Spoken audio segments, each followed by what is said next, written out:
دہشت گردی کے ممکنہ خطرات کے پیش نظر پنجاب میں دفعہ 144 نافذ محکمہ داخلہ پنجاب نے اجتماعات، جلوسوں اور مظاہروں پر پابندی کا نوٹیفیکیشن جاری کر دیا۔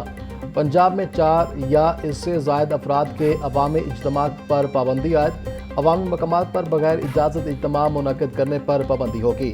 لائسنس یافتہ اور بغیر لائسنس ہر قسم کے اسلحہ پر پابندی ہوگی۔ دفعہ 144 کے تحت پابندیاں 7 روز کے لیے نافذ کی گئی ہیں۔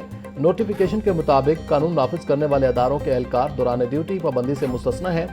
شادی بیاہ، جنازوں اور تدفین سے متعلق اجتماعات پابندی سے مستثنی۔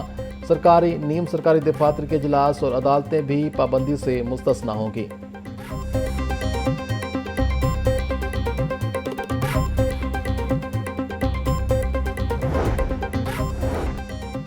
پنجاب بھر کے ہسپتالوں میں ایمرجنسی الرٹ جاری۔ محکمہ صحت کی جانب سے ہنگامی تیاریوں سے متعلق مراسلہ جاری۔ ترجمان محکمہ صحت کے مطابق آپریشن تھیٹرز اور ریڈیالوجی ڈپارٹمنٹ 24 گھنٹے فعال ہوں گے۔ محکمہ صحت کا عملے کے شفٹ وائز ڈیوٹی روسٹرز پر سختی سے عمل درآمد کا حکم۔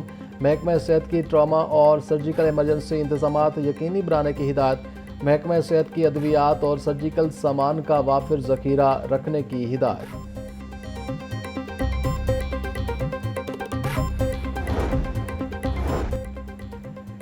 صوبائی وزیر تعلیم رانا سکندر حیات نے ایران میں پاکستانی طلبہ کا تحفظ یقینی بنانے کے لیے وفاق کو خط لکھ دیا۔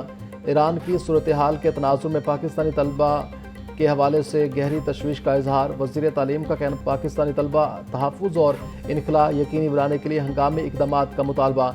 رانا سکندر حیات کا کہنا تھا کہ پاکستانی طلبہ کی سلامتی، فلاح و بہبود اور محفوظ واپسی کو یقینی بنایا جائے۔ مشرق وسطیٰ میں جنگی صورتحال، وسطی ممالک کے لیے فلائٹ شیڈول معطل۔ لاہور سے UAE، قطر سمیت دیگر ممالک میں جانے اور آنے والی 34 سے زائد پروازیں منسوخ۔ ایئر بلو، فلائی جینا، قطر ایئر ویز، ایمریٹس، گلف ایئر سمیت دیگر پروازیں منسوخ۔ لاہور سے تہران جانے والی پرواز W51194 بھی منسوخ کر دی گئی۔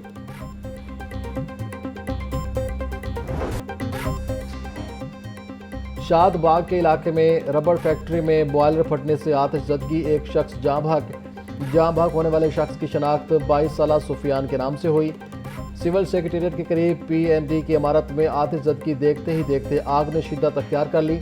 ریسکیو حکام کے مطابق 3 گھنٹے کی طویل جدوجہد کے بعد آگ پر قابو پا لیا گیا۔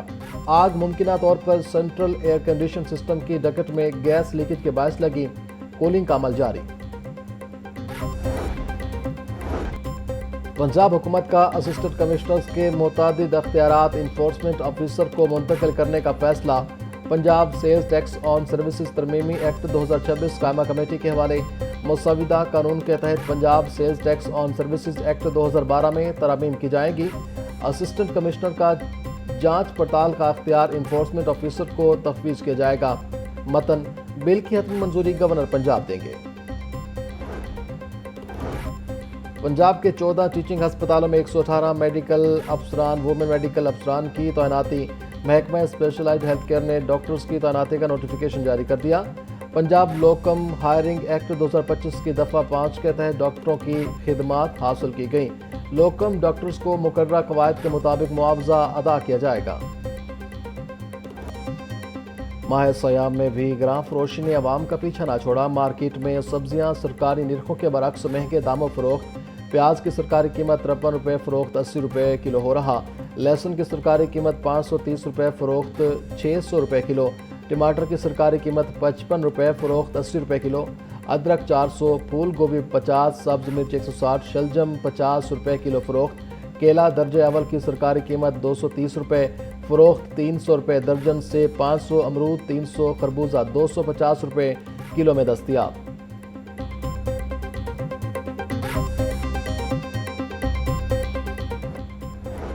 پیپلز پارٹی کا لاہور کی تنظیم میں 4 ڈسٹرکٹ ختم اور 10 ٹاؤن بنانے کا فیصلہ۔ لاہور شہر کے 9 ٹاؤنز اور 1 کنٹونمنٹ ٹاؤن قائم کیا جائے گا۔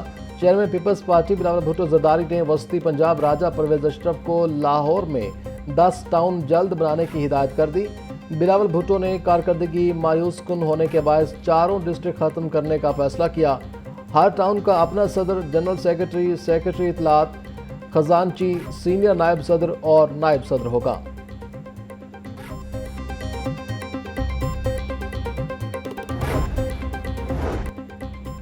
سیکرٹری زراعت افتخار علی سہو کی زیر صدارت اجلاس گندم سمیت دیگر فصلوں کی صورتحال کا جائزہ لیا گیا۔ افتخار علی سہو کا کہنا تھا صوبہ بھر میں گندم کی فصل کی حالت بہت اچھی ہے، نہری پانی کی دستیابی یقینی بنانے کے لیے محکمہ نہار سے مسلسل رابطہ رکھا جائے۔ 7 لاکھ ایکڑ رقبہ پر اگیتی کپاس کی کاشت کا ہدف مقرر۔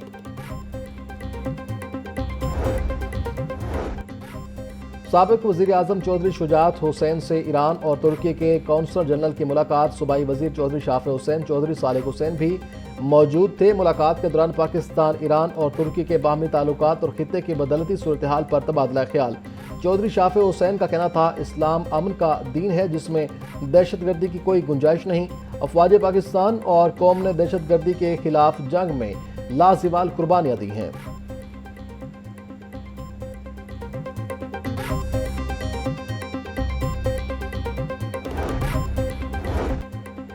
جمعیت اہل حدیث پاکستان کا مشرق وسطی کی حالیہ کشیدگی پر گہری تشویش کا اظہار۔ علامہ حشام الہی ظہیر کا کہنا تھا کہ ایران سمیت تمام فریقین کو تحمل اور دانش مندی کا مظاہرہ کرنا چاہیے۔ خطے میں بڑھتی عسکری کارروائیاں امت مسلمہ کے اجتماعی مفاد کے خلاف ہیں۔ صدر جمعیت اہل حدیث پاکستان نے اسرائیل کی جانب سے ایران پر حملے کو ناقابل قبول قرار دیا۔ اس طرز عمل سے کشیدگی میں اضافہ جبکہ عالمی قوانین کی خلاف ورزی ہوئی۔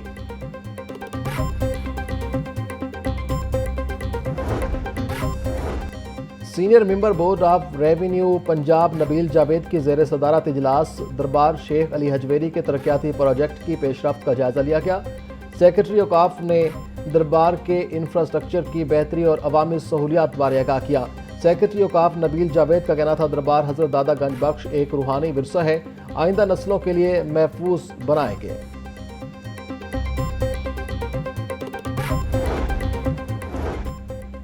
ایران کی صورتحال تشویشناک ہے، اس پر گہری نظر ہے۔ افغانستان کو اچھا ہمسایہ بننا پڑے گا۔ جنگ اچھی چیز نہیں ہوتی مگر دفاع کا حق رکھتے ہیں۔ بانے پیٹے کا علاج ان کا بنیادی حق ہے۔ سیاسی استحکام کے لیے کس سے مذاکرات کریں، الیکشن جمہوریت کا حسن ہے۔ اسپیکر پنجاب اسمبلی ملک احمد خان کی ہائی کورٹ بار الیکشن میں میڈیا سے گفتگو۔